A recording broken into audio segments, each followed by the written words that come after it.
ಮೊದಲನೇದಾಗಿ ಮಹಾವತಾರ್ ಫೌಂಡೇಶನ್ಗೆ ನನ್ನ ಅನಂತ ಧನ್ಯವಾದಗಳು.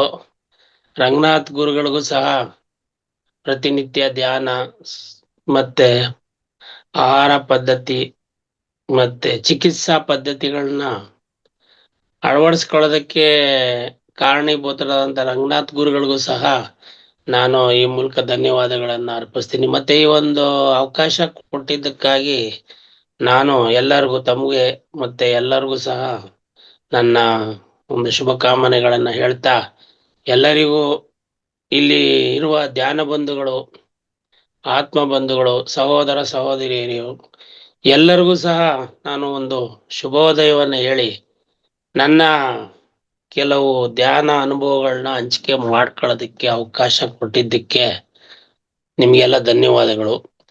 ನಾನು ಧ್ಯಾನ ಅನುಭವಗಳನ್ನ ಹೇಳೋದಕ್ಕೂ ಮೊದಲು ಇನ್ನು ಕೆಲವು ಪೂರ್ವಭಾವಿ ವಿಚಾರಗಳನ್ನ ಹೇಳೋದಕ್ಕೆ ಇಷ್ಟಪಡ್ತೀನಿ.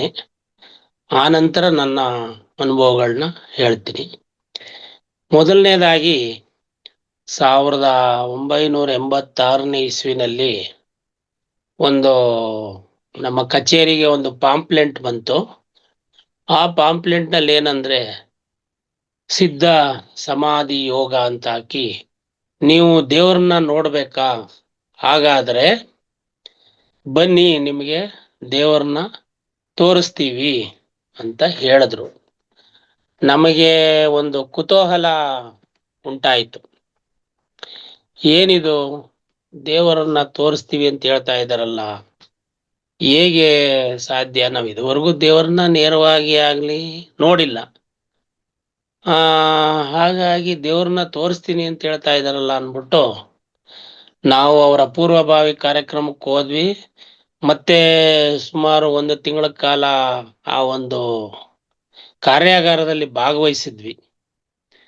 ಆ ಒಂದು ಕಾರ್ಯಾಗಾರದಲ್ಲಿ ಹೀಗೆ ನಾವು ಹೇಗೆ ಪ್ರಾಣಾಯಾಮಗಳು, ಧ್ಯಾನ ಇದನ್ನೆಲ್ಲ ಹೇಳ್ಕೊಟ್ರು. ಮೊದಲನೇದಾಗಿ ಒಂದು 15 ನಿಮಿಷದ ಧ್ಯಾನಗಳನ್ನು ಮುಖಾಂತರ ನಾವು ಆ ಕಾರ್ಯಕ್ರಮದಲ್ಲಿ ಭಾಗವಹಿಸಿದ್ವಿ.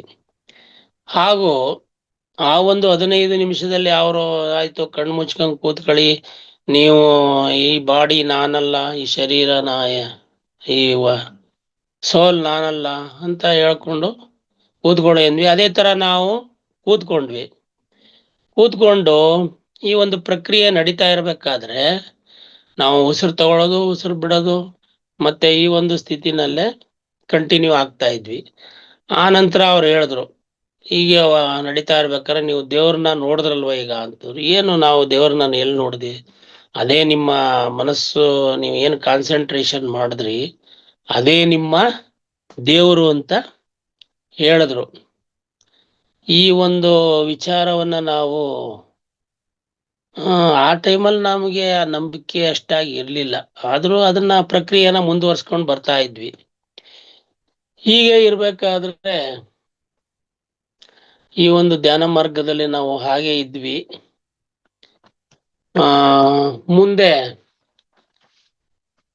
ಒಂದು ಇದೇ ಅನುಭವದಲ್ಲಿ ಇದ್ದಾಗ ಕಳೆದ ಒಂದು 3 ವರ್ಷದ ಹಿಂದೆ ನಾವು ಒಂದು ಟೀಮ್ನವರೆಲ್ಲ ಕಾಶಿ ಯಾತ್ರೆಗೆ ಹೋಗಿದ್ವಿ. ಕಾಶಿ ಯಾತ್ರೆಗೆ ಹೋಗಿದ್ದಾಗ ಅಲ್ಲಿ ನಮಗೆ ಒಬ್ರು ಹಿರಿಯೂರಿನವರು ನಾಗಭೂಷಣ್ ಅಂತ ಪರಿಚಯ ಆದ್ರು. ಅವರು ನೀವು ಈ ಒಂದು ಧ್ಯಾನವನ್ನ ಮಾಡಿ ಅಂತ ನಮಗೆ ಒಂದು ಲಿಂಕ್ ಅನ್ನ ಕೊಟ್ರು. ಆ ಲಿಂಕ್ ಏನಪ್ಪಾ ಅಂದ್ರೆ ಅವ್ರದ್ದು ಮೈತ್ರೇಯ ಧ್ಯಾನ ಅಂತ. ಅಲ್ಲಿ ಹೋದಾಗ ಗೊತ್ತಾಯ್ತು ನನಗೆ, ಆನಾಪಾನ ಸತಿ ಧ್ಯಾನವನ್ನ ಅಳವಡಿಸ್ಕೊಳ್ಳಿ ಅಂದ್ಬಿಟ್ಟು ಅಲ್ಲಿದ್ದಂತ ಮಾಸ್ಟರ್ಗಳು ನಮ್ಗೆ ಹೇಳಿದ್ರು. ಅದನ್ನ ನಾವು ಪ್ರಾಕ್ಟೀಸ್ ಮಾಡ್ತಾ ಬಂದ್ವಿ. ಆ ನಂತರ ಕಳೆದ ವರ್ಷ ಒಂದು ಇದೇ ತರ ನಾವು ಪಿರಮಿಡ್ ಧ್ಯಾನಕ್ಕೆ ಬೆಂಗಳೂರಿಗೆ ಹೋಗಿದ್ದಾಗ ಆರೋಹಳ್ಳಿನಲ್ಲಿ ಈ ಒಂದು ನಮ್ಮ ಮಹಾವತಾರ್ ಫೌಂಡೇಶನ್ ಅವರು ಒಂದು ಲಿಂಕ್ ಸಿಕ್ತು. ಆ ಲಿಂಕ್ ಮುಖಾಂತರ ನಾವು ಮೇ ತಿಂಗಳಲ್ಲಿ 1 ತಿಂಗಳ ಧ್ಯಾನ ಅನ್ನೋದ್ರ ಬಗ್ಗೆ ನಾನು ಸೇರ್ಕೊಂಡಾಗ ನಮಗೆ ಒಂದು ಆ ಪಿರಮಿಡ್ ನಲ್ಲಿ ಧ್ಯಾನ ಮಾಡಿದ್ದು ಕಿಂಗ್ ಚೇಂಬರ್ ನಲ್ಲಿ ಒಂದು ಬಹಳ ವಿಶಿಷ್ಟವಾದ ಅನುಭವ ಆಯ್ತು. ಹೀಗೆ ಧ್ಯಾನ ಮಾಡ್ತಾ ಇರ್ಬೇಕಾದ್ರೆ ನಮಗೆ ನಾವೇ ಮರೆತು ಹೋದ್ವಿ. ನಾವೆಲ್ಲಿದ್ದೀವಿ, ಏನ್ ಮಾಡ್ತಾ ಇದ್ದೀವಿ, ಶರೀರ, ಮನಸ್ಸು, ನಮ್ಮ ಉಸಿರಾಟ ಒಂದಕ್ಕೊಂದಕ್ಕೆ ಒಂದು ಇದೇ ಇರ್ಲಿಲ್ಲ, ಎಲ್ಲ ಬೇರೆ ಬೇರೆ ತರ ಕಾಣಿಸ್ತಾ ಇತ್ತು.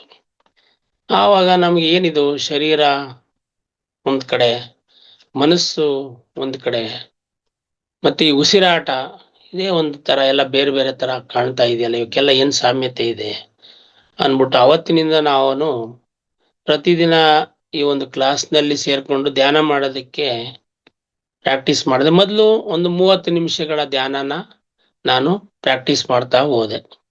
ಕೇಳಿಸ್ತಾ ಇದೆ ಮೇಡಮ್? ಹಲೋ, ಕೇಳಿಸ್ತಾ ಇದೆ, ಮಾತಾಡಿ. ಕೇಳಿಸ್ತಾ ಇದೆ. ಧನ್ಯವಾದಗಳು ಸರ್. ಈಗ ನಾನು ಒಂದು ಅರ್ಧ ಗಂಟೆ ಧ್ಯಾನನ ಶುರು ಮಾಡಿದೆ, ಒಂದು ಮಹಾವತಾರ್ ಫೌಂಡೇಶನ್ ಮುಖಾಂತರ. ಕಳೆದ ಒಂದೂವರೆ 2 ವರ್ಷದಿಂದನೂ ಸಹ ನಾನು ಈ ಒಂದು ಧ್ಯಾನವನ್ನ ಕಂಟಿನ್ಯೂ ಮಾಡ್ಕೊಂಡು ಹೋಗ್ತಾ ಇರ್ಬೇಕಾರೆ 2ನೇ ಬಾರಿ ಸಿದ್ದರ ಬೆಟ್ಟಕ್ಕೆ ಹೋಗಿದ್ವಿ. ಅಲ್ಲೂ ಸಹ ಒಳ್ಳೆ ಅನುಭವಗಳಾಯ್ತು ಧ್ಯಾನದಲ್ಲಿ. ಆ ನಂತರ ನಾವು ಹುಬ್ಬಳ್ಳಿ ಧ್ಯಾನಕ್ಕೆ ಬನ್ನಿ ಅಂತಂದ್ರು, ಹುಬ್ಬಳ್ಳಿ ಧ್ಯಾನಕ್ಕೆ ಹೋದ್ವಿ. ಅಲ್ಲೂ ಸಹ ಕಿಂಗ್ ಚೇಂಬರು ಮತ್ತೆ ಎಲ್ಲಾ ಕಡೆ ನಾವು ಒಂದು ಧ್ಯಾನವನ್ನ ನಾವು ಪ್ರಾಕ್ಟೀಸ್ ಮಾಡಿದ್ವಿ. ಅಲ್ಲಿ ನಮ್ಗೆ ಒತ್ತು ಕಳೆದಿದ್ದೇ ಗೊತ್ತಾಗ್ಲಿಲ್ಲ. ಕೆಳಗಡೆ ಒಳ್ಳೆ ವಿಚಾರಗಳೆಲ್ಲ ನಡೀತಾ ಇತ್ತು, ಅದನ್ನು ಕೇಳಿಸ್ಕೊತಾ ಇದ್ವಿ. ಮತ್ತೆ ಕಿಂಗ್ ಚೇಂಬರ್ ನಲ್ಲಿ ಕುಳಿತು ನಾವು ಒಂದು ಧ್ಯಾನ ಮಾಡ್ಬೇಕಾದ್ರೆ ನಮಗೆ ಎಷ್ಟು ಒಂದು ಎನರ್ಜಿ ನಮ್ಮ ಶರೀರಕ್ಕೆ ಬರ್ತಾ ಇತ್ತು ಅಂತಂದ್ರೆ ಅದನ್ನ ವಿವರಿಸಕ್ಕೆ ಸಾಧ್ಯ ಇಲ್ಲ. ಆಗ ನಮಗೆ ಒಂದು ಪಿರಮಿಡ್ನ ಶಕ್ತಿ ನನಗೆ ಸಂಪೂರ್ಣವಾಗಿ ಇಲ್ಲಿ ಅರಿವಾಯಿತು. ಆ ಒಂದು ಶಕ್ತಿನ ನಾವು ನಮ್ಮ ಶರೀರದಲ್ಲಿ ಶೇಖರಣೆ ಆಗಿ ಅದರಿಂದ ಒಂದು ಏನು ಈಲಪ್ ಮಾಡ್ಕೋಬಹುದು ಅನ್ನೋದು ನನಗೆ ಜ್ಞಾನಕ್ಕೆ ಬಂತು. ಹಿಂದೆ ನನಗೆ ಸುಮಾರು ಒಂದು 6 ತಿಂಗಳಿಂದ ಸಿಕ್ಕಾಬಟ್ಟೆ ನೆಗಡಿ ಮತ್ತೆ ಮೂಗೆಲ್ಲ ಸೋರೋದು. ಬೆಳಿಗ್ಗೆ ಹೊತ್ತು ಎದ್ರೆ ಒಂದು 20-30 ಸೀನ್ಗಳಿಗಿಂತ ಕಡಿಮೆ ಬರ್ತಿರ್ಲಿಲ್ಲ. ಆಮೇಲೆ ಪ್ರತಿ ವರ್ಷ ನಮ್ಗೆ 1-2 ಬಾರಿ ಹುಷಾರ್ ತಪ್ತಾ ಇದ್ವಿ, ಜ್ವರ, ನೆಗಡಿ, ತಲೆನೋವು, ಈ ತರ ಪ್ರತಿ ವರ್ಷನೂ ಆಗ್ತಾ ಇತ್ತು. ಇತ್ತೀಚೆಗೆ ನಾನು ಈ ಧ್ಯಾನಕ್ಕೆ ಬಂದು ಇದನ್ನ ಅಳವಡಿಸ್ಕೊಂಡ್ಮೇಲೆ ಸುಮಾರು 3 ವರ್ಷಗಳಿಂದ ನಮಗೆ ಯಾವುದೇ ರೀತಿಯ ಒಂದು ತೊಂದರೆಗಳಿಲ್ಲ, ಎಲ್ಲ ಒಂದು ನಿವಾರಣೆ ಆಗಿದೆ. ಇದರಿಂದ ನನಗನ್ನಿಸ್ತಾ ಇದೆ ಈ ಒಂದು ಮೆಡಿಟೇಷನ್ ಬಂದ್ಮೇಲೆ ಒಂದು ಆಟೋಮೆಟಿಕ್ ಆಗಿ ನನಗೆ ಹೀಲಿಂಗ್ ಆಗಿದೆ ಅನ್ನೋದು ನನ್ನ ಅನುಭವಕ್ಕೆ ಬರ್ತಾ ಇದೆ. ಮತ್ತೆ ಏನು ಉಸಿರಾಟದಲ್ಲಿ ನಾವು ಆನಾಪಾನಸತಿ ಧ್ಯಾನದಲ್ಲಿ ಈ ಉಸಿರಾಟದ ಮೇಲೆ ಗಮನ ಇಟ್ಟು ನಾವು ಅದನ್ನ ತಿಳ್ಕೊತಾ ಹೋದಾಗೆ ಈ ಉಸಿರು ನಾವು ಏನ್ ತಗೋತೀವಿ ಅದು ಶರೀರದ ಒಳಗಡೆ ಹೋಗಿ ಏನು ನಮ್ಮ ಪ್ರಾಣಗಳು, ಮಹಾಪ್ರಾಣ, ಉಪಪ್ರಾಣಗಳು, ಇದರ ಮುಖಾಂತರ ಶರೀರದ ಎಲ್ಲಾ ಭಾಗಕ್ಕೂ ಆ ಒಂದು ಏನು ನಾವು ಶಕ್ತಿನ ಉಸಿರಿನ ಮುಖಾಂತರ ತಗೋತೀವಿ ಅದೆಲ್ಲ ಕಡೆಗೂ ಡಿವೈಡ್ ಆಗ್ತಾ ಹೋಗಿ ಹೋಗಿ ಕೊನೆಗೆ ಅದರ ಶಕ್ತಿ ಕಡಿಮೆ ಆಗ್ತಾ ಹೋಗುತ್ತೆ. ಅಂದ್ರೆ ಶರೀರದಲ್ಲಿ ಆ ಒಂದು ಇದರ ಶಕ್ತಿ, ಉಸಿರಿನ ಒಂದು ಮುಖಾಂತರ ತಗೊಳ್ಳೋ ಶಕ್ತಿ ಕಡಿಮೆ ಆಗ್ತಾ ಹೋಗುತ್ತೆ. ಈ ಒಂದು ಉಸಿರಾಟನ ಗಮನಿಸ್ತಾ ಹೋದಾಗೆ ನಾವು ಒಂದು ಸ್ಥಿತಿಗೆ ತಲುಪಿದಾಗ ಏನು ಈಗ ಗುರುಗಳು ಹೇಳಿದ್ರು, ಒಂದು ಮೌನ ಧ್ಯಾನ, ಮತ್ತೆ ಆ ನಂತರ ಅದರ ನೆಕ್ಸ್ಟ್ ಇದು ಒಂದು ಶೂನ್ಯ ಧ್ಯಾನ. ಹೇಗೆ ನಾವು ಈ ಧ್ಯಾನ ಮಾಡ್ತಾ ಮಾಡ್ತಾ ಶೂನ್ಯ ಸ್ಥಿತಿಯನ್ನು ತಲುಪಿದಾಗ ನಮಗೆ ಅರಿವಿಲ್ಲದಂತೆ ಈ ಉಸಿರಾಟ ನಿಧಾನವಾಗಿ ಹೋಗ್ತಾ ಇರುತ್ತೆ, ಅದನ್ನ ನಾವು ಗಮನಿಸಬಹುದು. ಉಸಿರಾಟ ನಿಧಾನವಾಗಿ ಅದ್ರ ಪ್ರಕ್ರಿಯೆ ಕಡಿಮೆ ಆಗ್ತಾ ಆಗ್ತಾ ಹೋಗಿ ಕೊನೆಗೆ ಉಸಿರು ಎಲ್ಲಿ ನಮಗೆ ಸ್ಟಾಪ್ ಆಗಿದೆಯೇನೋ ಅನ್ನೋ ರೀತಿ ಒಂದು ಅನುಭವ ಆಗುತ್ತೆ. ಆ ಅನುಭವದಲ್ಲಿ ನಾವು ನಮ್ಮ ಸಹಸ್ರಾರ ಚಕ್ರವನ್ನ ಗಮನಿಸಿದಾಗ ಆ ಸಹಸ್ರಾರ ಚಕ್ರದಿಂದ ಏನು ಒಂದು ನಮ್ಮ ಪ್ರಪಂಚವನ್ನೆಲ್ಲ ಆವರಿಸಿರ್ತಕ್ಕಂಥ ಒಂದು ಕಾಸ್ಮೆಟಿಕ್ ಎನರ್ಜಿ ಇದೆಯಲ್ಲ, ಅದು ನಮಗೆ ನಮ್ಮ ಸಹಸ್ರಾರದ ಮುಖಾಂತರ ನಮ್ಮ ಶರೀರವನ್ನ ಪ್ರವೇಶಿಸುವುದನ್ನ ನಾವು ಅನುಭವಕ್ಕೆ ಬರ್ತದೆ. ಹೇಗೆ ಅಂದ್ರೆ ಈಗ ಮಳೆ ಬಿದ್ದಾಗ ಭೂಮಿ ಮೇಲೆ ಹೇಗೆ ಟಪ ಟಪ ಟಪ ಟಪ ಅಂತ ಶಬ್ದ ಬರ್ತದೆ, ಮತ್ತೆ ಅದು ಹೇಗೆ ಭೂಮಿ ಒಳಗಡೆ ಇಂಗುತ್ತೆ, ಆ ತರ ನಮ್ಮ ಸಹಸ್ರಾರದ ಸುತ್ತಲೂ ಸಹ ಒಂದು ಚುಚ್ಚಿದ ಅನುಭವ, ಮತ್ತೆ ಒಂದು ಅಲ್ಲೆಲ್ಲ ಓಡಾಡಿದ ಹಾಗಾಗತ್ತೆ. ಆ ಒಂದು ಎನರ್ಜಿ ಏನಾಗತ್ತೆ, ಅದು ನಮ್ಮ ಇದರಲ್ಲಿ ಬರ್ತಾ ಇದೆ ಅನ್ನೋ ಒಂದು ಅನುಭವಕ್ಕೆ ಬರುತ್ತೆ. ಆ ಎನರ್ಜಿ ನಮ್ಮ ಶರೀರಕ್ಕೆ ಬರಕ್ ಶುರು ಆದ್ಮೇಲೆ ಅದು ನಮ್ಮ ಶರೀರದಲ್ಲಿ ನಾವು ಏನ್ ಮಾಡ್ಬೇಕು, ಅದನ್ನ ಎಲ್ಲಾ ಕಡೆಗೂ ಪಾಸ್ ಮಾಡ್ತಾ ಹೋಗ್ಬೇಕು. ಹೇಗೆ ನಮ್ಮ ಮಿದುಳು, ತಲೆ ಭಾಗ, ಅದರಿಂದ ಶ್ವಾಸಕೋಶ, ತೋಳುಗಳು, ನಮ್ಮ ಹೊಟ್ಟೆಯ ಭಾಗ, ಕಿಡ್ನೀಸು, ಕಾಲುಗಳು, ಪ್ರತಿಯೊಂದು ಭಾಗಕ್ಕೂ ಅದನ್ನ ನಾವು ಟ್ರಾನ್ಸ್ಫರ್ ಮಾಡ್ತಾ ಹೋದಾಗೆ ಅಲ್ಲೆಲ್ಲ ಒಂದು ಹೆಚ್ಚಿನ ಒಂದು ಎನರ್ಜಿಯಲ್ಲಿ ತುಂಬಿಕೊಳ್ತಾ ಹೋಗುತ್ತೆ. ಈ ಒಂದು ಪ್ರಕ್ರಿಯೆಯಲ್ಲಿ ತುಂಬಿಕೊಂಡಂತ ಎನರ್ಜಿ ಇದು ಬೇಗ ಆ ನಿಷ್ಕ್ರಿಯವಾಗಲ್ಲ, ಹೆಚ್ಚಿನ ಸಮಯ ನಮ್ಮ ಶರೀರದಲ್ಲೇ ಇರುತ್ತದೆ. ಮತ್ತೆ ನಮ್ಮ ಒಂದು ದೈನಂದಿನ ಕಾರ್ಯಗಳಿಗೆ ಬೆಳಗ್ಗೆಯಿಂದ ನಾವು ಸಂಜೆವರೆಗೂ ನಾವು ಎಷ್ಟೇ ಶ್ರಮ, ಏನೇ ಕೆಲಸ ಮಾಡಿದ್ರು ಸಹ ನಮಗೆ ಯಾವುದೇ ರೀತಿ ದಣುವಾಗ್ಲಿ ಮತ್ತೆ ರೆಸ್ಟ್ ತಗೋಬೇಕನ್ನೋದಾಗ್ಲಿ ಒಂದು ಪ್ರಕ್ರಿಯೆ ಬರೋದಿಲ್ಲ. ಎಷ್ಟೇ ಕೆಲಸ ಮಾಡ್ತಾ ಇದ್ರು ನಮಗೆ ಎನರ್ಜಿ ಅದೇ ಲೆವೆಲ್ನಲ್ಲಿ ಇರ್ತದೆ, ಸಂಪೂರ್ಣವಾದ ಲೆವೆಲ್ನಲ್ಲಿ ಈ ಎನರ್ಜಿ ತುಂಬಿಕೊಂಡಿರ್ತದೆ. ಇವೆಲ್ಲ ವಿಚಾರಗಳು ನಮ್ಮ ಗಮನಕ್ಕೆ ಬಂದಾಗ ನಾವು, ಇನ್ನು ಗುರುಗಳು ಸಹ ಹೇಳಿದ್ರು, ನೀವು ಹೆಚ್ಚು ಹೆಚ್ಚು ಧ್ಯಾನವನ್ನ ಮಾಡಬೇಕು ಅಂತ ಹೇಳಿದಾಗ ನನಗೂ ಅನ್ನಿಸ್ತು, ಒಂದು ಧ್ಯಾನವನ್ನ ನಾವು ಹೆಚ್ಚಿನ ಸಮಯ ಮಾಡಬೇಕು ಅಂತ ಬಂದಾಗ, ಈಗ ಬೆಳಗಿನ ಮುಹೂರ್ತ ಧ್ಯಾನ, ಬ್ರಾಹ್ಮಿ ಮುಹೂರ್ತ ಧ್ಯಾನ ಅಂತ ಶುರು ಮಾಡಿದ್ರು. ಅದರಲ್ಲೂ ಸಹ ನಾನು ಸೇರ್ಕೊಂಡೆ. ಸುಮಾರು 3 ಗಂಟೆ ಸಮಯಕ್ಕೆ ಕರೆಕ್ಟ್ ಆಗಿ ಎಚ್ಚರ ಆಗ್ತಿತ್ತು. 3 ಗಂಟೆಗೆ ನಾವು ಧ್ಯಾನಕ್ಕೆ ಕೂತ್ರೆ ಸುಮಾರು 5 ಗಂಟೆವರೆಗೂ ನಮ್ಗೆ ಎಚ್ಚರನೇ ಆಗ್ತಿರ್ಲಿಲ್ಲ. 2 ಅವರು ಧ್ಯಾನ ಒಂದು ಪರಿಸ್ಥಿತಿನಲ್ಲೇ ನಾವು ಕೂತಿರ್ತಾ ಇದ್ವಿ. ಆಗ ನಮಗೆ ಆ ಒಂದು ಬ್ರಾಹ್ಮಿ ಮುಹೂರ್ತದ ಒಂದು ಏನು ಎನರ್ಜಿ ಇದೆ ಅದು ಸಂಪೂರ್ಣವಾಗಿ ನಮ್ಮ ಶರೀರವನ್ನ ಪ್ರವೇಶ ಮಾಡಿ ನಮಗೆ ಇದೇ ರೀತಿ ಯಾವುದೇ ರೀತಿಯ ಒಂದು ನ್ಯೂನತೆಗಳಿಂದ ಸಂಜೆವರೆಗೂ ಸಹ ನಡೀತಾ ಇತ್ತು. ಆ ನಂತರ ರಾತ್ರಿ ಹೊತ್ತು ಸಹ ನಾವು ಧ್ಯಾನ ಮಾಡಕ್ಕೆ ಶುರು ಮಾಡಿದೆ. ಏನು 9 ರಿಂದ 10 ಗಂಟೆ ಇರ್ಬೋದು, 11 ಗಂಟೆ ಇರ್ಬೋದು. ಈ ಒಂದು ಧ್ಯಾನದ ಪ್ರಕ್ರಿಯೆ ರಾತ್ರಿ ಹೊತ್ತು ನಡೀತಾ ಇತ್ತು. ಆಮೇಲೆ 1 ಅವರ್ ನಾವು ಧ್ಯಾನಕ್ಕೆ ಕೂತ್ಕೊಂಡಾಗ ನಮ್ಗೆ ಆ ಧ್ಯಾನದ ಪರಿಸ್ಥಿತಿನಲ್ಲಿ ನಾವು ಶೂನ್ಯ ಸ್ಥಿತಿಗೆ ಹೋಗಿ ಹಾಗೆ ಹೊರಗೆ ಬಂದು ತಕ್ಷಣ ನಾವು ಮಲ್ಕೊಂಡ್ರೆ ಒಳ್ಳೆ ಗಾಢವಾದ ನಿದ್ದೆ, ಬೆಳಿಗ್ಗೆ 3 ಗಂಟೆವರೆಗೂ ಎಚ್ಚರ ಆಗ್ತಿರ್ಲಿಲ್ಲ. 3 ಗಂಟೆಗೆ ಆಟೋಮ್ಯಾಟಿಕ್ ಆಗಿ ಎಚ್ಚರ ಆಗ್ತಿತ್ತು. ಹಾಗಾಗಿ ಈ ಒಂದು ಆನಾಪಾನಸತಿ ಧ್ಯಾನವನ್ನ ನಾನು ನನ್ನ ಒಂದು ಜೀವನದಲ್ಲಿ ಸಂಪೂರ್ಣವಾಗಿ ಈಗ ನಾನು ಅಳವಡಿಸ್ಕೊಂಡಿದ್ದೀನಿ. ಮತ್ತೆ ಈ ಏನು ಒಂದು ನಮ್ಮ ಉಸಿರಿನ ಪ್ರಕ್ರಿಯೆ ನಾವು ಇದು ಮಾಡ್ತಾ ಹೋದಾಗೆ ಹಿಂದೆ ಏನು ಪತಂಜಲಿ ಯೋಗಿಗಳು ನಮಗೆ ಯೋಗ, ಧ್ಯಾನ, ಪ್ರಾಣಾಯಾಮ, ಪ್ರತ್ಯಾಹಾರ ಅಂತ ಏನು ಒಂದು ಇದನ್ನ ಪ್ರಕ್ರಿಯೆಗಳನ್ನ ನಮಗೆ ಹೇಳ್ಕೊಟ್ರು. ಅವೆಲ್ಲ ಪ್ರಕ್ರಿಯೆಗಳ ನಂತರ ನಾವು ಧ್ಯಾನಕ್ಕೆ ಕೂರೋದಕ್ಕೂ ಮೊದಲು ಕೆಲವು ಪೂರ್ವಭಾವಿ ಸಿದ್ಧತೆಗಳನ್ನ ಮಾಡ್ಕೊಳ್ಳೋದು ಒಳ್ಳೇದು ಅನ್ಸುತ್ತೆ. ಹಾಗಾಗಿ ಏನು ಪೂರ್ವಭಾವಿ ಪ್ರಕ್ರಿಯೆಗಳು ಅಂದ್ರೆ, ನಾವು ಈಗ ಗುರುಗಳು ಹೇಳ್ದಾಗೆ ದೀರ್ಘವಾಗಿ ಒಂದು 4-5 ಬಾರಿ ಉಸಿರಾಟ ಮಾಡಿ ನಿಲ್ಸೋದು, ಆ ನಂತರ ಹಿಂದಿನ ಪ್ರಕ್ರಿಯೆ ಪ್ರಾಣಾಯಾಮಗಳನ್ನ ಮಾಡಿರೋದು, ಆ ನಂತರ ನಮ್ಮ ಇದನ್ನ ಆಕ್ಟಿವೇಟ್ ಮಾಡ್ಕೋಬೇಕಾರೆ 5 ನಿಮಿಷ, ಒಂದು ಧ್ಯಾನಕ್ಕೂ ಮೊದಲು 5 ನಿಮಿಷ ಈ ಒಂದು ಚಕ್ರಗಳನ್ನ ಆಕ್ಟಿವೇಟ್ ಮಾಡ್ಕೊಳ್ಳೋ ಅಂಥದ್ದು ಸಹ ಅವಶ್ಯಕತೆವಾಗಿರುತ್ತೆ. ಚಕ್ರಗಳನ್ನ ಹೇಗೆ ಆಕ್ಟಿವೇಟ್ ಮಾಡ್ಕೊಳ್ಳೋದು ಅಂದ್ರೆ, ನಾನು ಕೆಲವು ನಮ್ಮ ಸೀನಿಯರ್ ಮಾಸ್ಟರ್ಗಳು ಯೂಟ್ಯೂಬ್ನಲ್ಲಿ PMCನೆಲ್ಲ ಮಾಡಿದ್ದನ್ನ ನಾನು ಅಳವಡಿಸ್ಕೊಂಡೆ. ನಾನು ಹೇಗೆ ಅಂದ್ರೆ, ಈಗ ಮೊದಲನೇದು ನಮ್ಮ ಮೂಲಾಧಾರದಿಂದ ಮಣಿಪುರ ಚಕ್ರದವರೆಗೆ ಅಲ್ಲಿ ಒಂದು ಕಾನ್ಸಂಟ್ರೇಷನ್ ಮಾಡಿ, ಆ ಒಂದು ಭಾಗದಲ್ಲಿ ಏನು ಒಂದು ಮಂತ್ರ ಇದೆ, ಆ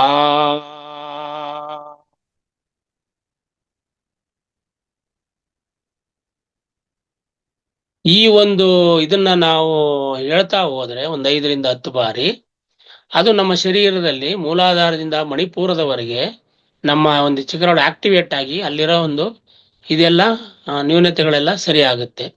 ಆ ನಂತರ ಮಣಿಪುರದಿಂದ ನಮ್ಮ ಇದರವರೆಗೆ ಏನು ವಿಶುದ್ಧಿ ಚಕ್ರದವರೆಗೆ ಇನ್ನೊಂದು ಉಸಿರನ್ನ ತಗೊಂಡು ಓ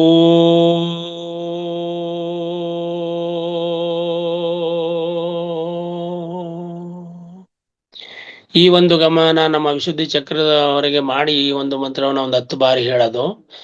ಆ ನಂತರ ಅಲ್ಲಿಂದ ಆಕ್ಟಿವೇಟ್ ಆಗಿದ್ದನ್ನ ನಮ್ಮ ಸಹಸ್ರಾರ ಚಕ್ರದವರೆಗೆ ಹೇಗೆ ಉಸಿರನ್ನ ತಗೊಳ್ಳೋದು, ಮಂ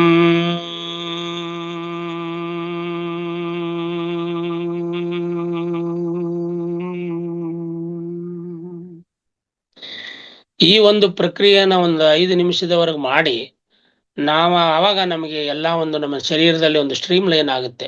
ಮೂಲಾಧಾರದಿಂದ ಸಹಸ್ರಾರದವರೆಗೆ ಒಂದು ಸ್ಟ್ರೀಮ್ ಲೈನ್ ಆಗುತ್ತೆ. ಧ್ಯಾನಕ್ಕೆ ಕೂತ್ಕೊಂಡ್ರೆ ತಕ್ಷಣ ನಮ್ಗೆ ಧ್ಯಾನ ಸ್ಥಿತಿಗೆ ಹೋಗ್ತೀವಿ.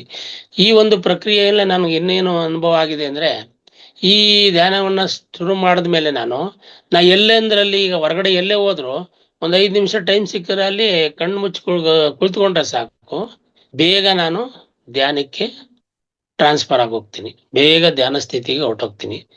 ಈಗ ಮೊನ್ನೆ ನಮ್ಮ ಮೈಸೂರಿನಲ್ಲಿ ಒಂದು ಪಾರ್ಕ್ ನಲ್ಲಿ ಒಂದು 20 ಜನ ನಮ್ಮ ಈ ಒಂದು ಮೈಸೂರು ಟೀಮ್ನವರು ಅಲ್ಲಿ ಧ್ಯಾನ ಮಾಡ್ತಾ ಇದ್ರು. ನಾನು ಅಲ್ಲಿ ಹೋದೆ, ನಾನು ಬೇಗ ಧ್ಯಾನಕ್ಕೆ ಹೊರಟೋದೆ. ಅದೆಲ್ಲ ಹೇಗೆ ಅಂತಂದ್ರು, ಇಲ್ಲ ಕೆಲವು ಪ್ರಕ್ರಿಯೆಗಳನ್ನ ನಾವು ಅನುಸರಿಸ್ತಾ ಇದ್ವಿ. ನಮ್ಮ ಮಹಾವತಾರ್ ಫೌಂಡೇಶನ್ ಅಲ್ಲಿ ಒಂದು ಪ್ರಿಲಿಮಿನರೀಸ್, ಒಂದು ಆಕ್ಯುಪ್ರೆಷರ್ ಇರ್ಬೋದು, ಇವನ್ನೆಲ್ಲ ಒಂದೊಂದು 5 ನಿಮಿಷ ಮಾಡಿ ಆ ನಂತರ ಈ ಪ್ರಕ್ರಿಯೆಗಳ ನಂತರ ನಾವು ಧ್ಯಾನಕ್ಕೆ ಕೂತ್ರೆ ಬೇಗ ನಾವು ನಮ್ಮ ಒಂದು ಧ್ಯಾನ ಸ್ಥಿತಿಗೆ ಹೋಗ್ಬೋದು ಅಂತ ಅವ್ರಿಗೂ ಸಹ ವಿಚಾರಗಳನ್ನ ಹೇಳಿದೆ. ಆಮೇಲೆ ಅದೇ ರೀತಿ ನೆನ್ನೆ ಒಬ್ರು ಬ್ಯಾಂಕ್ ಮ್ಯಾನೇಜರು, ಅವ್ರನ್ನ ನಾನೊಂದು ಅಕೌಂಟ್ ಓಪನ್ ಮಾಡ್ಬೇಕಾಯ್ತು, ಅವ್ರ ಹತ್ರ ಹೋಗಿ ಕೂತ್ಕೊಂಡೆ. ಅವರು ಲೇಡಿ ಪಾಪ, ಅವರು ಏನ್ ಸುಮಾರು 2-3 ಖರ್ಚಿಪ್ಗಳನ್ನ ಪಕ್ಕದಲ್ಲಿ ಇಟ್ಕೊಂಡಿದ್ರು. ಎಷ್ಟೆಲ್ಲ ಒದ್ದೆ ಆಗೋಗಿದೆ, ಅವರ ಮೂಗಿನಲ್ಲಿ ಅಷ್ಟೊಂದು ಸೋರಿಕೆ ಆಗ್ತಾ ಇದೆ, ಮತ್ತೆ ಅಲ್ಲಿರೋ ಇದೆಲ್ಲ ಹೊರಗಡೆ ಬರ್ತಾ ಇದೆ, ತೆಗೆದು ಅದೆಲ್ಲ ತೇವಾಂಶ ಆಗಿದೆ.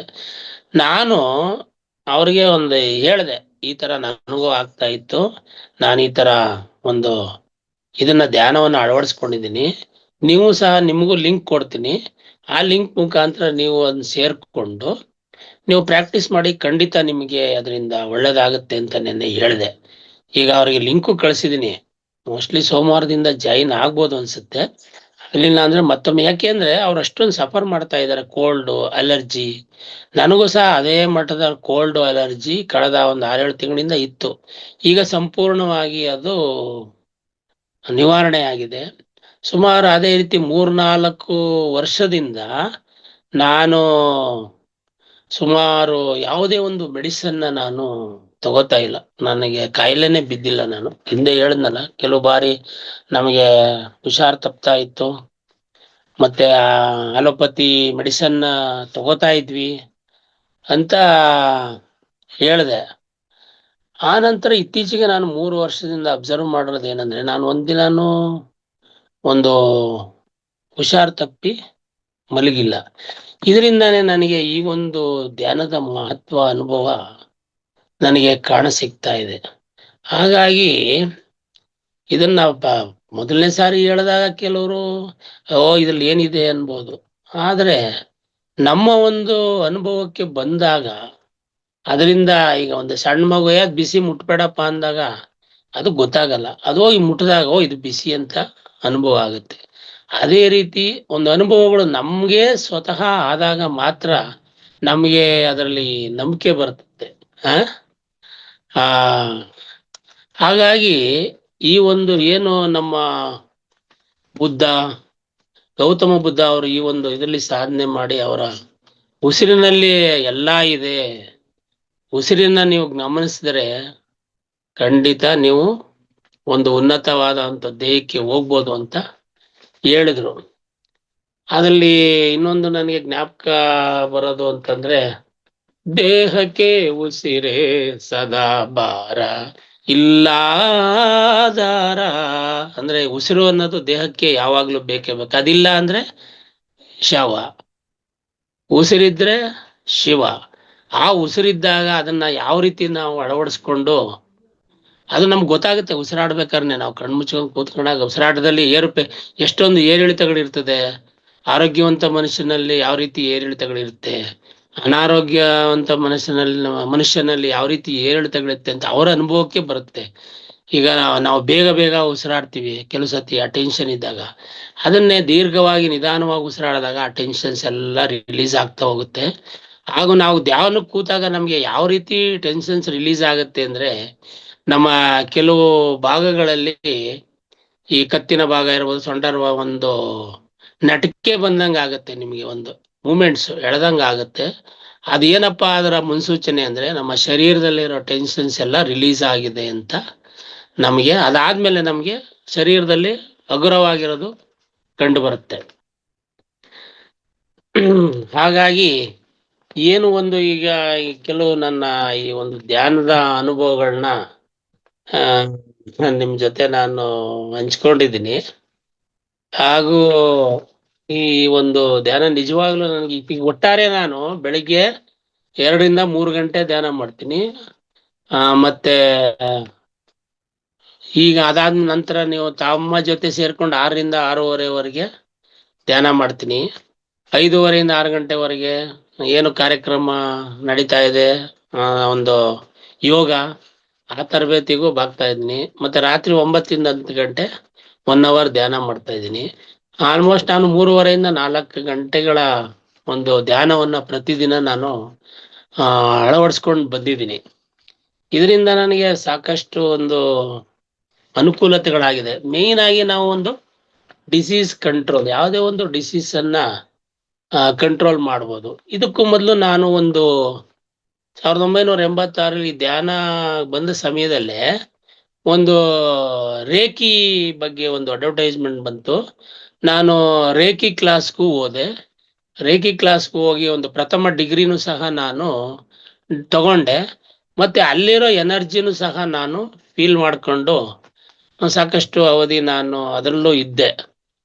ಮೊನ್ನೆ ಮೇಡಮ್ ವರಸರಾಂಗಾಂಬಿಕಾ ಮೇಡಮ್ ಅವ್ರು ಹೇಳ್ದಾಗೆ ಈ ರೇಖಿ ಅನ್ನೋದನ್ನ ನಾನು ಸಹ ಅಳವಡಿಸ್ಕೊಂಡು ಅದರಿಂದನೂ ಸಹ ನಾವು ಅವ್ರು ಹೇಳ್ದಾಗೆ ನಾವು ರೇಖಿ ಮಾಸ್ಟರ್ಸ್ ಯಾರನ್ನು ಹೀಲ್ ಮಾಡಕ್ ಹೋಗ್ಬಾರ್ದು ಅನ್ನೋ ಒಂದು ಬುದ್ಧಿವಾದ ಬಹಳ ಒಳ್ಳೇದು. ಯಾಕೆಂದ್ರೆ ಅದಕ್ಕೆ ವಿಶಿಷ್ಟವಾದ ಒಂದು ತರಬೇತಿ ಬೇಕಾಗುತ್ತೆ. ಯಾವುದೇ ಒಂದು ಈ ತರ ವಿದ್ಯೆಗಳನ್ನ ಕಲ್ತಾಗ ಅದನ್ನ ನಾವು ಯಾರಿಗೇ ಅದನ್ನ ಪ್ರಯೋಗ ಮಾಡಿದಾಗ ಅದನ್ನ ಉಪಸಂಹಾರ ಮಾಡ್ಕೊಳ್ಳೋದಕ್ಕೂ ಸಹ ಕಲ್ತಿರ್ಬೇಕು. ಹೇಗೆ ಅಭಿಮನ್ಯು ಗೊತ್ತಿಲ್ದೇನೆ ಚಕ್ರವ್ಯೂಹವನ್ನ ನುಗ್ಗಿ ವಾಪಸ್ ಬರಕ್ ಆಗದೇನೆ ಅಲ್ಲೇ ತಾನು ಸಿಗಾಕೊಂಡ್ನೋ, ಅದೇ ರೀತಿ ಯಾವುದೇ ಒಂದು ವಿದ್ಯೆಯಲ್ಲಿ ನಾವು ಗುರುವಿನಿಂದ ಕಲ್ತು ಅದನ್ನ ಕಲ್ತ ಮೇಲೆ ಅದನ್ನ ಪ್ರಯೋಗ ಮಾಡಿದ್ಮೇಲೆ ಅದನ್ನ ಉಪಸಂಹಾರ ಮಾಡ್ಕೊಳ್ಳೋದನ್ನು ಸಹ ನಾವು ಅದರಲ್ಲಿ ಪರಿಣಿತಿ ಹೊಂದಿದ ಮೇಲೆ ಮಾತ್ರ ನಾವು ಆ ಒಂದು ಯಾವುದೇ ಇದನ್ನ ನಾವು ಮಾಡೋದಕ್ಕೆ ಸಾಧ್ಯ. ಈ ವಿಚಾರಗಳನ್ನ ನಾನು ನಿನ್ನೆ ಮೊನ್ನೆ ಮೇಡಮ್ ಅವ್ರು ಹೇಳಿದ್ದು, ಅವ್ರಿಗೂ ಸಹ ಧನ್ಯವಾದಗಳು. ಬಹಳ ಚೆನ್ನಾಗಿತ್ತು ಅವರ ಒಂದು ಇದು ಸಹ. ಮತ್ತೆ ಇವೆಲ್ಲ ಧ್ಯಾನಗಳನ್ನ ಬಗ್ಗೆ ಅನೇಕ ಶರಣರ ಇವ್ರುಗಳು ಎಲ್ಲ ಹೇಳಿದ್ದಾರೆ. ಏನಂದ್ರೆ ಈಗ ಮೊನ್ನೆ ನಾವು ಕೇಳಿದಾಗೆ ಧ್ಯಾನಕ್ಕೆ ಭೂಮಿ ಇದು, ಧ್ಯಾನಕ್ಕೆ ಸ್ವರ್ಗ ಇದು, ನಾನಾಂತರಂಗವಿದು ಹಾಗೆ ಧ್ಯಾನಕ್ಕೆ ಅನ್ನೋದು ಭೂಮಿ ಬಂದ್ಮೇಲೆ ನಾವು ಧ್ಯಾನ ಮಾಡ್ಲೇಬೇಕು, ಧ್ಯಾನ ಕಲಿಲೇಬೇಕು, ಧ್ಯಾನದಿಂದ ಜ್ಞಾನಿಗಳಾಗಬೇಕು, ಜ್ಞಾನದಿಂದ ನಾವು ಅದನ್ನ ಬೇರೆಯವ್ರಿಗೆ ಹಂಚಿ ಒಂದು ಏನು ಉನ್ನತ ಸ್ಥಾನವನ್ನ ಪಡಿಬೇಕು. ಈಗ ಹಿಂದೆ ಎಲ್ಲ ಹೇಳ್ತಿದ್ರು ಇಲ್ಲೇ ಸ್ವರ್ಗ ಇಲ್ಲೇ ನರಕ, ಮತ್ತೆ ಹೀಗೆಲ್ಲ ಹೇಳ್ತಾ ಇದ್ರು 3 ದಿನದ ಬಾಳು ಅಂತ. ಅದ್ ಖಂಡಿತ ಕರೆಕ್ಟ್. ಅದೇ ರೀತಿ ಈಗ ನಾವು ನನ್ನ ಅನುಭವಕ್ಕೆ ಬಂದದ್ದು ಅನೇಕ ಗುರುಗಳು ಸಹ ಹೇಳಿದ್ದಾರೆ, ಕಣ್ಣು ಮುಚ್ಚಿದರೆ ಸ್ವರ್ಗ, ಕಣ್ಣು ಬಿಟ್ರೆ ನರಕ. ಯಾಕೆ ಕಣ್ಣು ಮುಚ್ಚಿದಾಗ ನಾವೊಂದು ಆಂತರಿಕ ಯಾನಕ್ಕೆ ಹೋಗ್ತೀವಿ. ಆ ಒಂದು ಆಂತರಿಕ ಯಾನಕ್ಕೆ ಹೋದಾಗ ನಮಗೆ ಖಂಡಿತ ನಮಗೆ ನಮ್ಮನ್ನ ನಾವು ಅರಿಯೋದಕ್ಕೆ ಒಂದು ಸಹಾಯ ಆಗುತ್ತೆ. ಮೊದಲು ಪ್ರತಿಯೊಬ್ರು ಶರಣರು ಸಂತರು ಎಲ್ಲರೂ ಹೇಳಿರೋದೇನು, ನಿನ್ನನ್ನ ನೀನು ಅರಿತುಕೋ. ಅಂದ್ರೆ ನಾನು ಯಾರು, ನಾನು ಯಾಕೆ ಈ ಭೂಮಿಗೆ ಬಂದಿದ್ದೀನಿ, ನಾನು ಏನ್ ಮಾಡ್ಬೇಕು ಈ ಭೂಮಿ ಮೇಲೆ ಅನ್ನೋದು ನಮಗ್ ಬರ್ಬೇಕು. ಮತ್ತೆ ಏನು ಒಳ್ಳೆ ವಿಚಾರಗಳಿವೆ, ಒಳ್ಳೆ ಪದ್ಧತಿಗಳಿವೆ, ಅದನ್ನ ಮೊದಲು ಅಳವಡಿಸ್ಕೊಳ್ಬೇಕು. ಈ ಭೂಮಿ ಮೇಲೆ ನಾವು ಹೇಗೆ ಇದ್ದು ಹೋದ್ವಿ ಅನ್ನೋದಕ್ಕಿಂತ ಮುಂದಿನ ಒಂದು ಪರಂಪರೆ, ಇಂಥವ್ರಿದ್ರು ಇಂಥ ಗುರುಗಳಿದ್ರು ಅನ್ನೋದನ್ನ ಸದಾ ಕಾಲ ಜ್ಞಾಪಿಸ್ಕೊತಾ ಇದ್ದೀವಿ. ಈಗ ಹಿಂದೆ ರಾಮಕೃಷ್ಣ ಪರಮಹಂಸರು ಇರ್ಬೋದು, ವಿವೇಕಾನಂದ ಅವ್ರಿರ್ಬೋದು, ಅವ್ರನ್ನೆಲ್ಲ ಯಾಕೆ ನಾವೀಗ ಜ್ಞಾಪಿಸ್ಕೊತಾ ಇದೀವಿ ಅಂದ್ರೆ ಅವರು ಹೇಳಿ ಹೋದ ಒಂದು ಸನ್ಮಾರ್ಗಗಳು ಸದಾ ಕಾಲ ನಮ್ಮ ಸ್ಮೃತಿ ಪಟದಲ್ಲಿ ಇದ್ದು ಅದನ್ನ ನಮ್ಮನ್ನ ನಡೆಸ್ಕೊಂಡು ಹೋಗ್ತಾ ಇರ್ತೆ.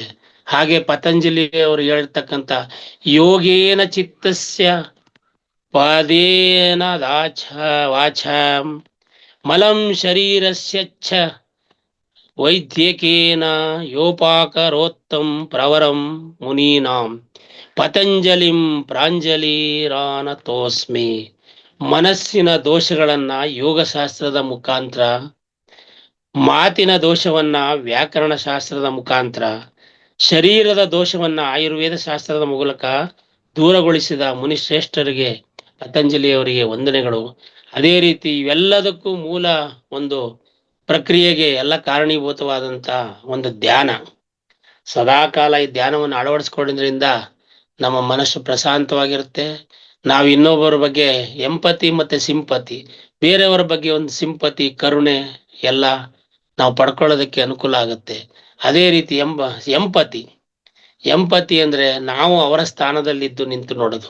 ಯಾರೋ ಒಬ್ಬ ಬಡವ, ದನಿ, ಭಿಕ್ಷುಕ, ಕಷ್ಟದಲ್ಲಿರುವವರು ಅವರ ಸ್ಥಾನದಲ್ಲಿ ನಾನಿದ್ರೆ ಹೇಗೆ ಅನ್ನೋದನ್ನ ಆ ಸ್ಥಾನದಲ್ಲಿ ನಿಂತು ಅವರಿಗೆ ಏನ್ ನಾವು ಒಳ್ಳೇದ್ ಮಾಡ್ಬೇಕು ಅನ್ಸುತ್ತೆ ಖಂಡಿತ ಅಂತ ಅದನ್ನ ಪ್ರಕ್ರಿಯೆಗಳನ್ನ ಮಾಡಬೇಕು.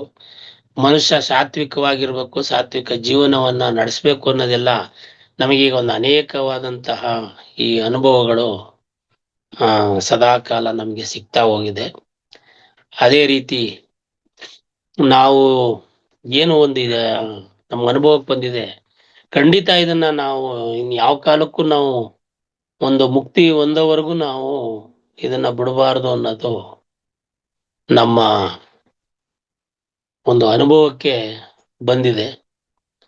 ಹಾಗಾಗಿ ಧ್ಯಾನ ಬಂಧುಗಳೇ, ಖಂಡಿತ ನಾವು ಇದನ್ನ ಮುಂದುವರ್ಸ್ಕೊಂಡು ಹೋಗೋಣ ಹಾಗೂ ಪ್ರಚಾರ ಪಡಿಸೋಣ, ಬೇರೆಯವ್ರಿಗೂ ಸಹ ಹೇಳಿ ನಮ್ಮ ಒಂದು ಇದನ್ನ ಮುಂದಕ್ಕೆ ಹೋಗೋಣ ಅಂತ.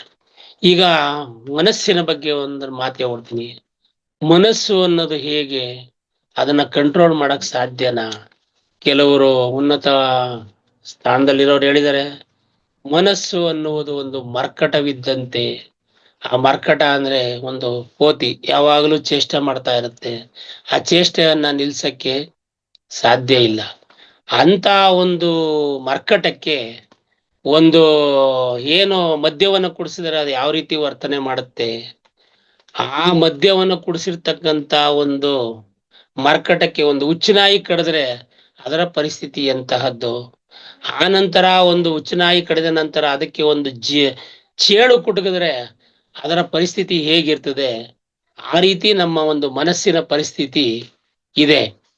ಅಂದ್ರೆ ನಮ್ಮ ಮನಸ್ಸು ಎಷ್ಟು ಚಂಚಲತೆ ಮತ್ತೆ ಯಾವ ಒಂದು ಪರಿಸ್ಥಿತಿನಲ್ಲಿ ಇರುತ್ತೆ ಅನ್ನೋದು ನಮಗೆ ಅರಿವಾಗುತ್ತೆ. ಅಂತ ಮನಸ್ಸನ್ನ ನಾವು ನಮ್ಮ ಒಂದು ಕಂಟ್ರೋಲ್ ತಗೊಂಡು, ಈ ಧ್ಯಾನದ ಮುಖಾಂತರ ಒಂದು ಕಂಟ್ರೋಲ್ ತಗೊಂಡು ಅದನ್ನ ಒಂದು ಒಳ್ಳೆ ರೀತಿನಲ್ಲಿ ಸ್ಟ್ರೀಮ್ ಲೈನ್ ಮಾಡ್ಕೊಂಡು ಹೋದ್ರೆ ನಮಗೆ ಖಂಡಿತ ಒಳ್ಳೇದಾಗುತ್ತೆ ಅನ್ನೋದು ಒಂದು ನನ್ನ ಅನಿಸಿಕೆ.